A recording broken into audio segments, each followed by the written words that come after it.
Hello students, welcome back to part number 4 of the unit number 4, that is crystal structure and nuclear physics.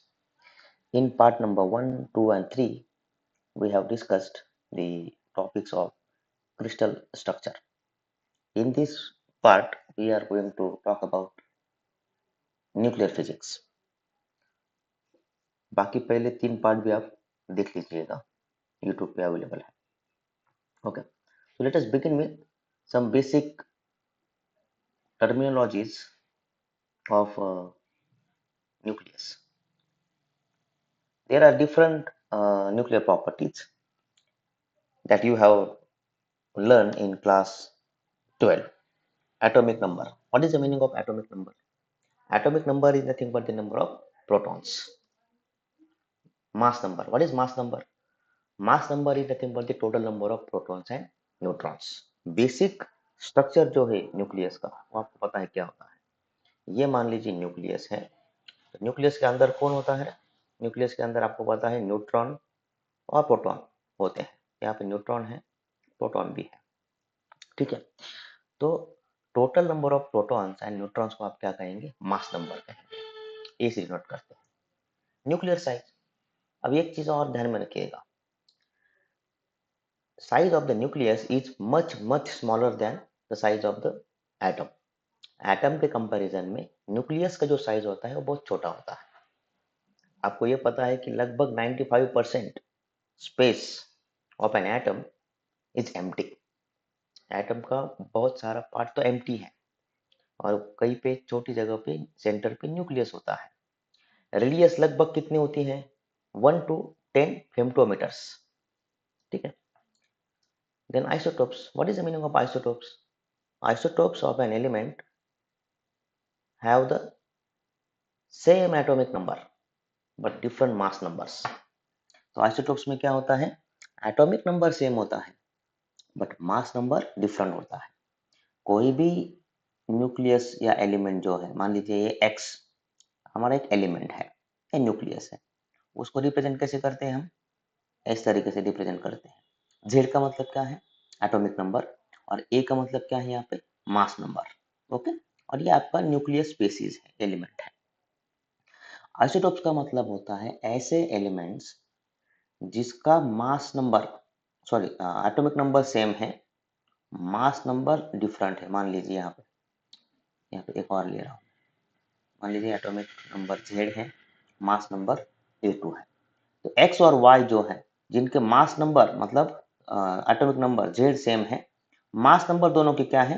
Different है. तो इसे हम क्या कहेंगे? Isotopes कहेंगे. एग्जांपल आपको पता होगा शायद, हाइड्रोजन का, hydrogen, deuterium H12, H13, tritium, ये हाइड्रोजन के आइसोटोप्स हैं. देखिए ना, सबके एटॉमिक नंबर्स क्या है? सेम है, प्रोटॉन नंबर सेम है. Nuclear forces. Nuclear force is the strong force in the universe. सबसे स्ट्रॉन्ग फोर्स जो है वो न्यूक्लियर फोर्स होता है. ये एमसीक्यू में ध्यान में रखिए. The strongest force of the universe is the nuclear force. दूसरी बात, सबसे स्ट्रॉन्ग तो है ही, और दूसरी बात सबसे शॉर्ट रेंज भी है, कम डिस्टेंस पे काम करता है. Short range and strongest force in the universe is the nuclear force. ये बात ध्यान में रखिएगा. और यही फोर्स है न्यूक्लियर फोर्स जो प्रोटॉन्स और न्यूट्रॉन्स को न्यूक्लियस के अंदर बांध के रखता है.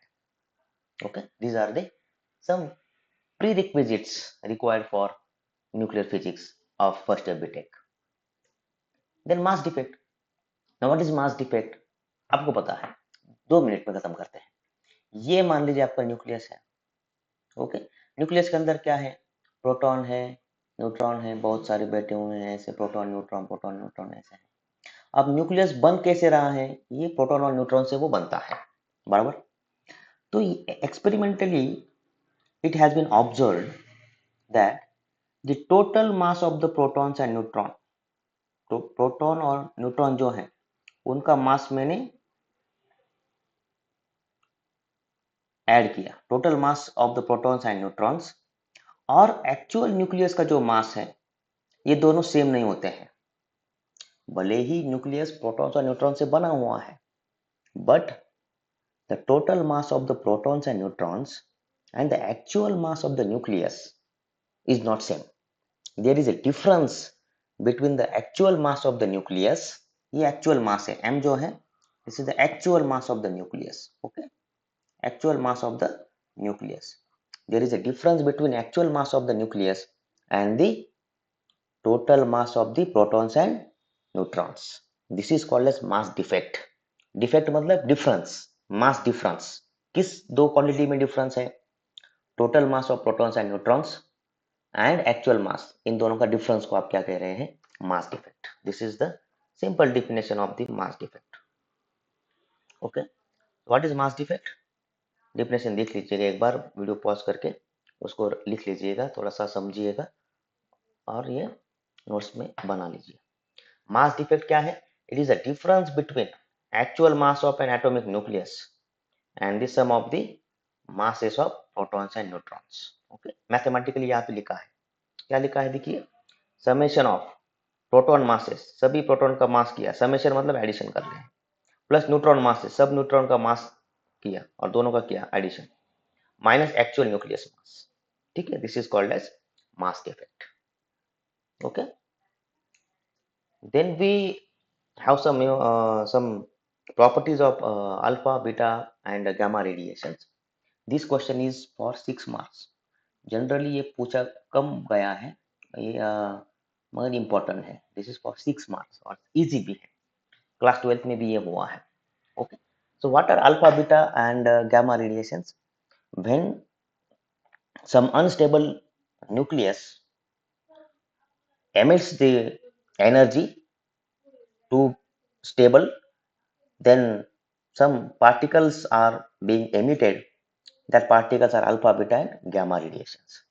So alpha particles, beta particles और गामा रेडिएशंस जो है, मैं गामा रेडिएशंस कह रहा हूँ जानबूझ के, क्योंकि अल्फा और बीटा पार्टिकल्स है और गामा जो है वो रेडिएशंस है.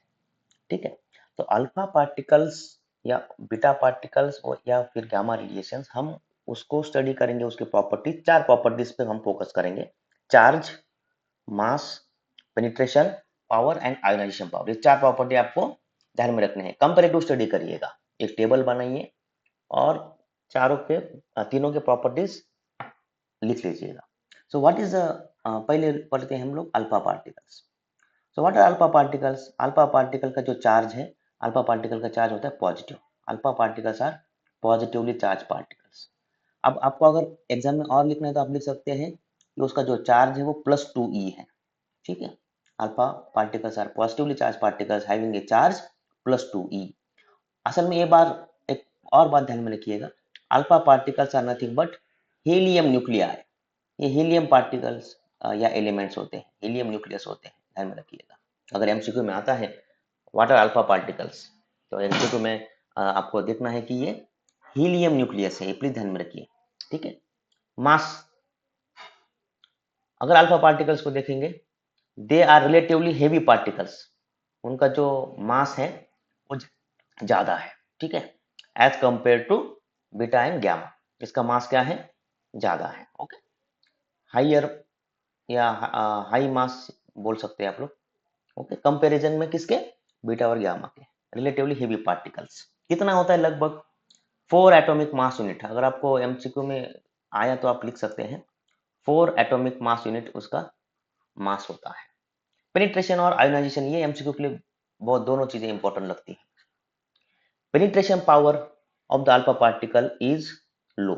सबसे कम पेनिट्रेशन पावर जो है वो अल्फा की होती है, lowest penetration power. Okay, penetration का मतलब क्या होता है? किसी ऑब्जेक्ट को, ऑब्जेक्ट के अंदर घुसने की, एंटर करने की क्षमता, वो पेनिट्रेशन पावर है. क्योंकि ये हेवी पार्टिकल्स है, साइज भी ज्यादा है, तो इनका पेनिट्रेशन पावर क्या होता है? लोवेस्ट होता है. ठीक है, आयोनाइजेशन पावर का मतलब क्या है? Ionization power of the alpha particle is highest. सबसे ज्यादा आयोनाइजेशन पावर अल्फा पार्टिकल की है, ये एमसीक्यू में इंपॉर्टेंट है. Then beta particles, beta particles are negatively charge electrons. Mass क्या है उसका? Relatively small as compare to alpha particles. Penetration power, beta particles have moderate penetration power. Penetration power जो है वो मीडियम है अल्फा की कंपैरिजन और गामा की कंपैरिजन. आयोनाइजेशन का क्या है? आयोनाइजेशन पावर भी क्या है इसका? मॉडरेट है, ना कम है ना ज्यादा है। इसलिए ऐसे लगता नहीं है कि ये एमसीक्यू में बीटा पार्टिकल्स के बारे में पूछेंगे। जनरली किसके बारे में पूछेंगे? अल्फा या गामा पार्टिकल्स के बारे में। ठीक है, तो अल्फा को आपको ध्यान में रखना है अच्छे से। ठीक है, बीटा पार्टिकल्स वीडियो को पॉज करके नोट्स बना लीजिएगा।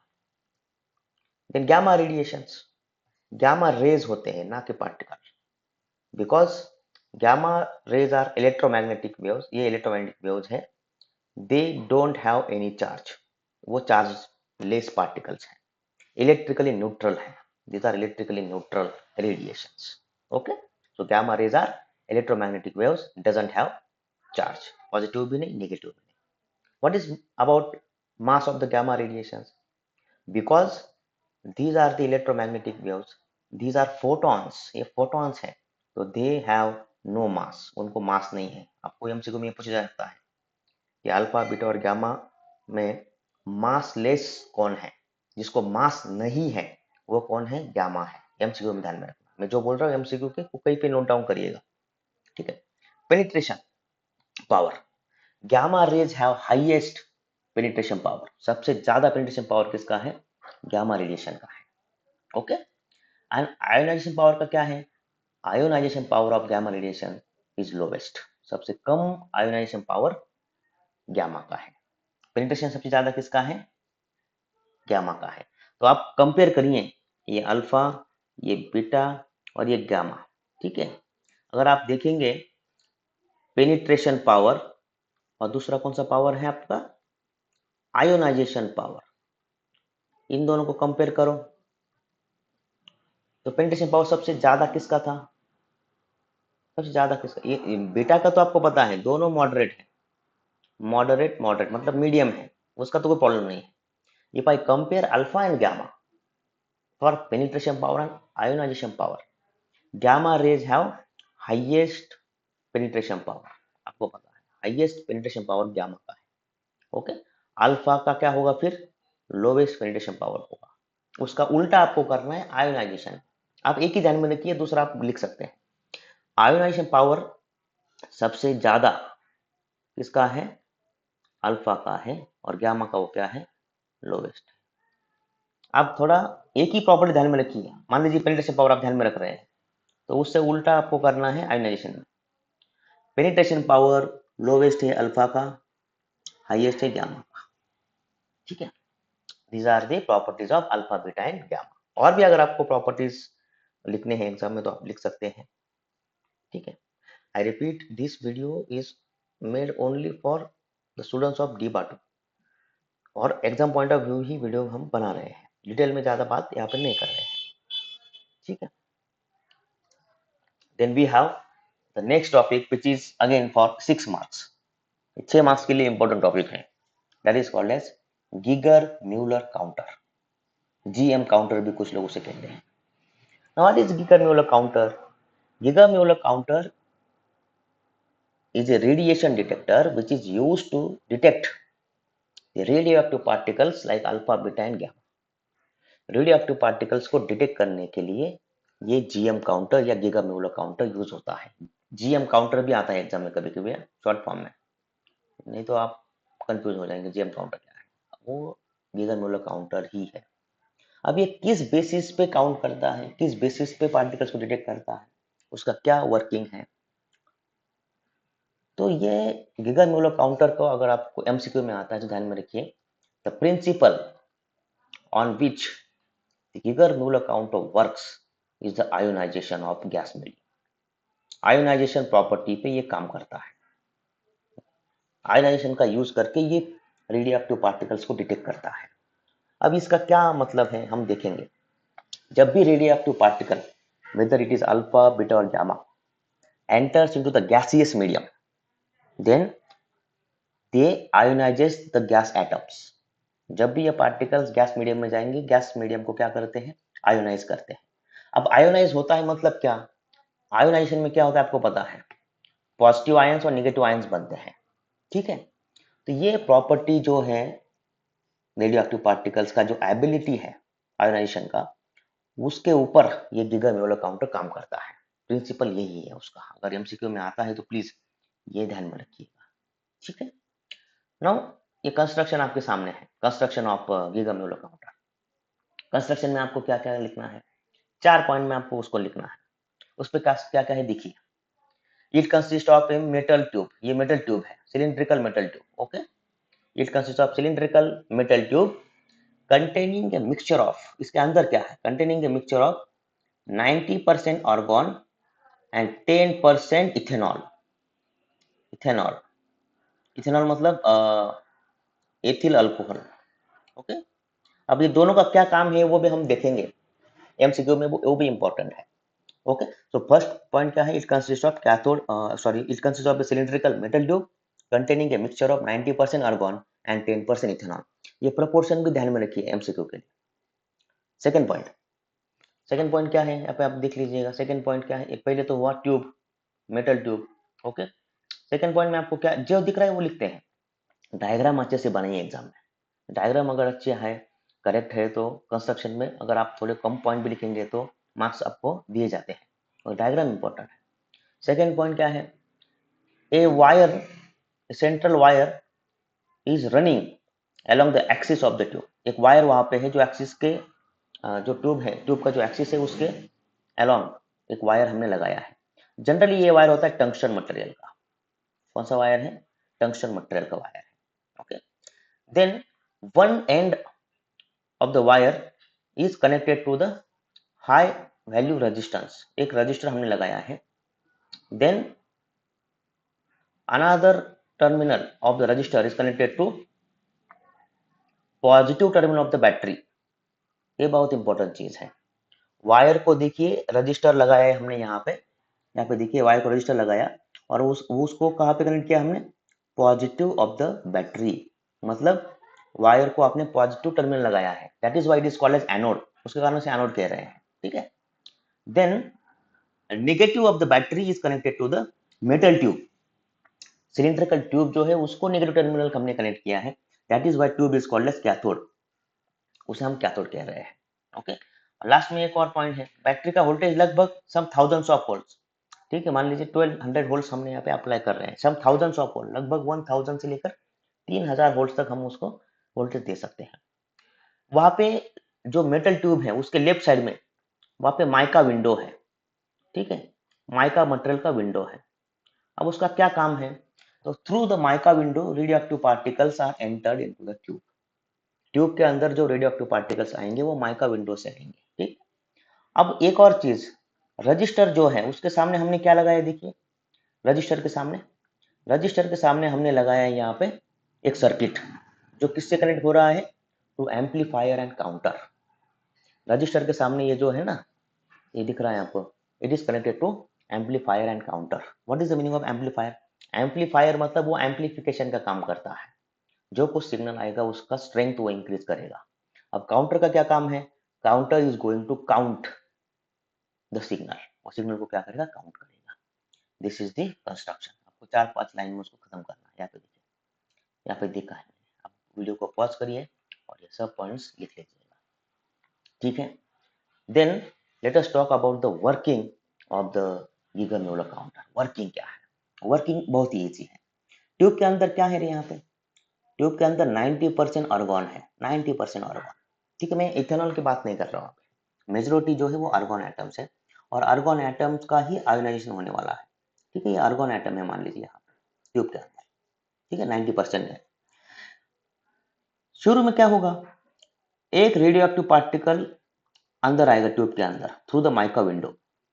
सो when the radio active particles enters into the tube, the argon atoms ionizes. तो आर्गन एटम जो है उसका आयोनाइजेशन स्टार्ट होता है, वही तो प्रॉपर्टी है। क्या होगा उसका, आयोनाइजेशन। अब आयोनाइजेशन से क्या होगा, we will have argon positive ions and free electrons. तो हमें आयोनाइजेशन के बाद क्या मिलेगा, positive ions and negative electrons मिलेंगे। ठीक है, ये मिले हमें आर्गन पॉजिटिव आयंस, और ये मिले ट्यूब के अंदर इलेक्ट्रॉन्स। एक ही एटम की बात कर रहा हूं, एक ही पार्टिकल आया है, ये एक ही पार्टिकल के चल रहा है हमारे पास, और आर्गन का एटम भी एक ही है। ठीक है, ये ध्यान में रखना क्या चल रहा है अभी। तो जैसे ही आयोनाइजेशन होगा, मुझे एक पॉजिटिव आयन मिला है, एक नेगेटिव आयन मिला है। नेगेटिव आयन मतलब इलेक्ट्रॉन।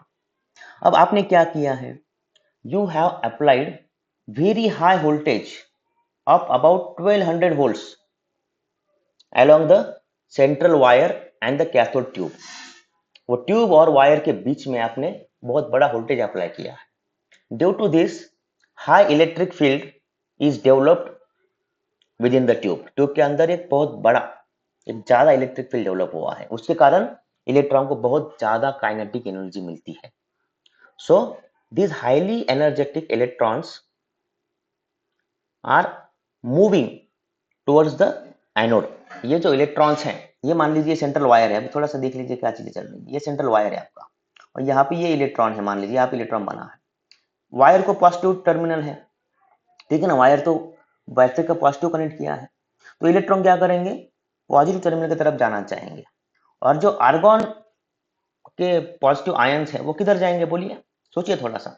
ये आपका ट्यूब है, और ट्यूब को आपने क्या कनेक्ट किया है, निगेटिव ऑफ द बैटरी, तो आर्गॉन आयंस क्या करेंगे, निगेटिव जो सरफेस है ट्यूब का, ट्यूब की तरफ जाना चाहेंगे। और इलेक्ट्रॉन्स कहाँ पे जाना चाहेंगे, कहाँ पे जाना चाहेंगे इलेक्ट्रॉन्स, सेंट्रल वायर की तरफ। ये आपको समझना है। Because of the high voltage the energetic electrons are accelerated towards the anode. ये इलेक्ट्रॉन्स कहाँ पे एक्सेलरेट हुए अभी, ये ध्यान में रखिए, ये पैटर्न ध्यान में रखिए, आपको पता है ये, आप इसको ये भी बोल सकते हैं ना, these electrons are accelerated towards the anode। अब ये इलेक्ट्रॉन जो है हाईली एनर्जेटिक है। when these electrons are moving with high energy then they collide with the argon atoms। वो argon atom के साथ collide करेंगे। वहां पे फिर से क्या होगा, if the electron collides with the argon atoms then there is a process of ionization again। वहां पे फिर से आयोनाइजेशन प्रोसेस स्टार्ट होती है। फिर ये इलेक्ट्रॉन इसके साथ कोलाइड किया आर्गन के साथ, वहां पे आयोनाइजेशन स्टार्ट हुआ। अब फिर से क्या बनेंगे वहां पे फिर से आपको क्या मिलेंगे, एक आर्गन का पॉजिटिव आयन मिलेगा, ठीक है, और ये पहले वाला इलेक्ट्रॉन जो आया है वो इलेक्ट्रॉन, और ये आयोनाइजेशन में एक और इलेक्ट्रॉन आपको मिलेगा। So we have two electrons due to the ionization. अब ये चीज ध्यान में रखिए, सेकेंड आयोनाइजेशन जो हुआ है वो किसके कारण हुआ है, इलेक्ट्रॉन के कारण हुआ है। और पहला वाला जो आयोनाइजेशन था वो किसके कारण हुआ था, वो हुआ था रेडियो एक्टिव पार्टिकल के कारण, ठीक है। अब ये दो इलेक्ट्रॉन क्या करेंगे, और तेजी से दौड़ रहे हैं, अगेन आयोनाइजेशन होगा, हमें और इलेक्ट्रॉन्स बनेंगे, ये 4 इलेक्ट्रॉन्स और आगे जाएंगे, you have more number of electrons. Ionization process चल रही है, ठीक है। तो सब ऐसे क्या होगा, धीरे धीरे जो ट्यूब के अंदर जो एटम्स हैं आर्गॉन के सब एटम्स क्या हो जाएंगे, आयोनाइज हो जाएंगे। Once all the argon atoms are ionized then, अब इलेक्ट्रॉन कहां पे जा रहे हैं, then electrons are piled up on the central wire. सबके सब इलेक्ट्रॉन्स कहां पे, एनोड की तरफ है। Then the positive terminal of the battery attracts this electrons towards it. ये जो पॉजिटिव टर्मिनल है वो इलेक्ट्रॉन को अट्रैक्ट करेगा, then electron starts to flow through the circuit. Electron flow करना स्टार्ट करते हैं, and the flow of electron is nothing but the current. तो हमें करंट मिलता है, ठीक है। तो ये करंट क्या है, अभी इलेक्ट्रॉन दौड़ रहे हैं सर्किट में से और हमें करंट मिल गया। अब होगा क्या, देखिए यहां से आगे इंपॉर्टेंट है, this current is passing through the resistance R. ये आर रेजिस्टेंस से पास हो रहा है, उससे क्या होगा रे, जब ये रजिस्टर से करंट जाता है, यहाँ पे देखिए, जब भी कोई करंट रजिस्टर से पास होता है तो आपको यहाँ पे वोल्टेज डेवलप होता है, यहाँ पे 2 पॉइंट में पोटेंशियल डिफरेंस जनरेट होता है, that is V is equal to IR। So when the current I passes through the resistor R, voltage pulse is developed। वहां पे वोल्टेज जनरेट होता है, and that voltage pulse is denoted here. ये voltage pulse है जो मैंने दिखाया है, ठीक है। And this voltage pulse is given to the amplifier. ये वोल्टेज पल्स आप एम्पलीफायर को देते हैं, ठीक है। तो मान लीजिए इतना वोल्टेज पल्स आया था, आपने किसे दिया, उसे एम्पलीफायर को। एम्पलीफायर क्या करेगा, वोल्टेज पल्स को एम्पलीफाई करेगा, and then this pulse is given to the counter, और काउंटर उसे काउंट करता है। Counter is going to count the pulse. ये पल्स का काउंट किया आपने, ओके। अब उसके आगे क्या है, ये वोल्टेज पल्सेस काउंट होते हैं, जितने पल्सेस उतने रेडियोएक्टिव पार्टिकल्स। हमने एक रेडियोएक्टिव पार्टिकल दिया था, हमें एक पल्स मिला, तो वो काउंटर आपको वो नंबर दे देगा, ठीक है। Then electrons are moving towards the central tube. अब ये जो इलेक्ट्रॉन है धीरे धीरे इधर जा रहे हैं। अब यहाँ से थोड़ा थोड़ा ध्यान में रखिए क्या चीजें। अब ये ट्यूब के सरफेस पे कौन है, यहाँ पे पॉजिटिव आयंस है, आर्गोन आयंस, हमने देखा था ना। पॉजिटिव आयंस कहाँ पे जाएंगे, ट्यूब की तरफ जाएंगे। ये इलेक्ट्रॉन यहाँ से आ रहे हैं। व्हेन इलेक्ट्रॉन, अब मैं सब ये जो है यहाँ पे दिखा रहा हूँ, देखिए ये पॉजिटिव आयन है यहाँ पे, और इलेक्ट्रॉन नीचे से आ रहा है यहाँ से ऐसे। अब पॉजिटिव आयन है, इसका मतलब क्या है, उसके पास इलेक्ट्रॉन का एब्सेंसी है। जैसे इलेक्ट्रॉन आएगा, this electron will enter into the, कहाँ पे जाएगा, into the orbit of this argon ion. ये किसी एक ऑर्बिट में जाना चाहेगा, मान लीजिए ये इलेक्ट्रॉन यहाँ पे जाके बैठ गया। अब इजीली नहीं होता ये चीजें। This process is called as recombination of electron and positive ions. अब होगा क्या, during this process of recombination energy is emitted in the form of photons. यहाँ पे एनर्जी इमिट होती है, ये इंपॉर्टेंट चीज है यहाँ पे, ठीक है। मैं सब चीजें अभी रब कर रहा हूँ, थोड़ा देखिए क्या हुआ है। इलेक्ट्रॉन्स यहाँ से आए वायर में से, इलेक्ट्रॉन्स यहाँ पे पॉजिटिव आयन है, ये इलेक्ट्रॉन के साथ रिकॉम्बाइन होगा, यहाँ पे आपको एनर्जी रिलीज होगी। इससे क्या होगा, अब इससे क्या होता है कि जैसे जैसे इलेक्ट्रॉन्स यहाँ पे आएंगे, पॉजिटिव आयन जो है वो न्यूट्रल आर्गन में कन्वर्ट हो जाएंगे। अब ये एच न्यू जो एनर्जी है, दिस एनर्जी में आयोनाइज दिस आर्गन एटम्स। ये जो एनर्जी यहाँ पे एमिट हुई है during the recombination of electron and positive ions, due to that photon argon atoms में आयोनाइज, फिर आर्गन एटम का आयोनाइजेशन होगा, आपको यहाँ पे पॉजिटिव आयन इलेक्ट्रॉन मिलेंगे, फिर से इलेक्ट्रॉन सेंट्रल की तरफ वायर की तरफ आएंगे, फिर आयोनाइजेशन होगा, आपको फिर से करंट मिलेगा और आपको फिर से काउंट मिलेगा। ये तो गलत है, ये तो गलत है। अगर आपको समझ में नहीं आ रहा है तो बार बार इसको वीडियो को थोड़ा रिपीट करिएगा कि क्या चीजें चल रही है। मैं क्या बोल रहा हूँ, देखिए इलेक्ट्रॉन्स वायर में से आ रहे हैं, वहां पे आर्गन का पॉजिटिव आयन है, वो इसके साथ जब रिकम्बाइन होंगे यहाँ पे एनर्जी इमिट होगी, ठीक है। ये एनर्जी क्या करेगी, ये जो एनर्जी है या फोटोन है, ये फिर से आर्गन एटम को आयोनाइज कर सकती हैं। तो आपको फिर से आयोनाइजेशन में आर्गन प्लस इलेक्ट्रॉन मिलेंगे, तो इलेक्ट्रॉन फिर से आपको आयोनाइजेशन करेंगे।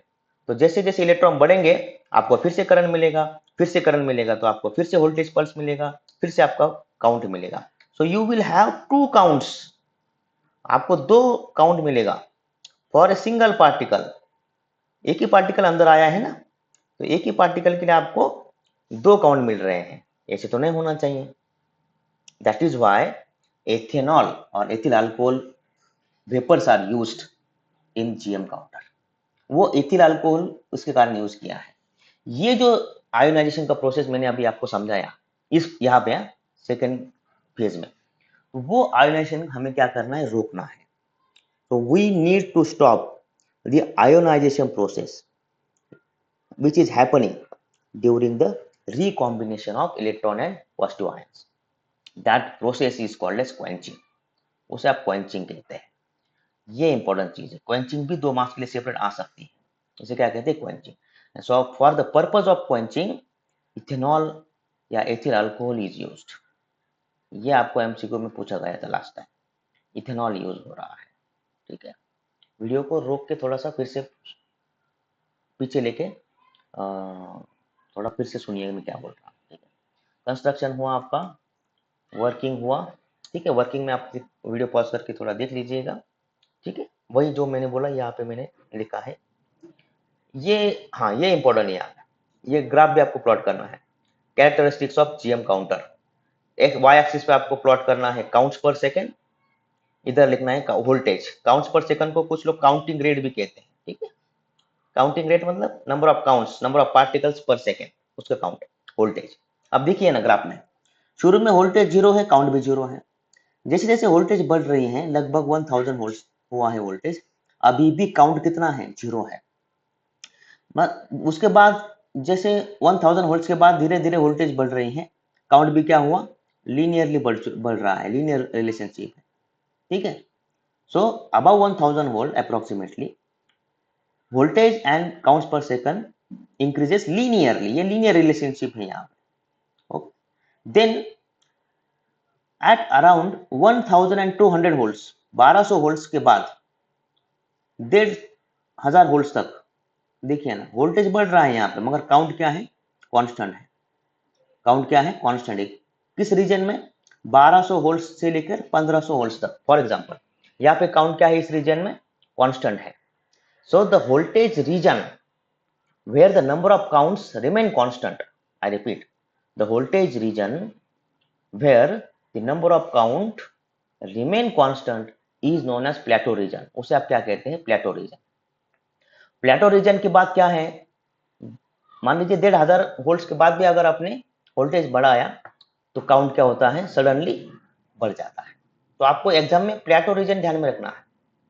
What is plateau region, the voltage region where the number of counts remain constant is known as plateau region।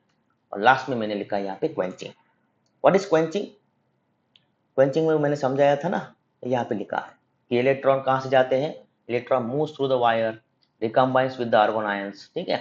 This recombination electron with argon generates photons, वहाँ पे photon generate होता है, ये आयोनेशन को स्टार्ट कर सकता है। ये आयोनेशन से क्या होगा, सेकंड वोल्टेज पल्स मिलेगा, हमें 2 काउंट मिलेंगे for a single particle. This is error in the counting. ये आयोनेशन हमें क्या करना है, स्टॉप करना है।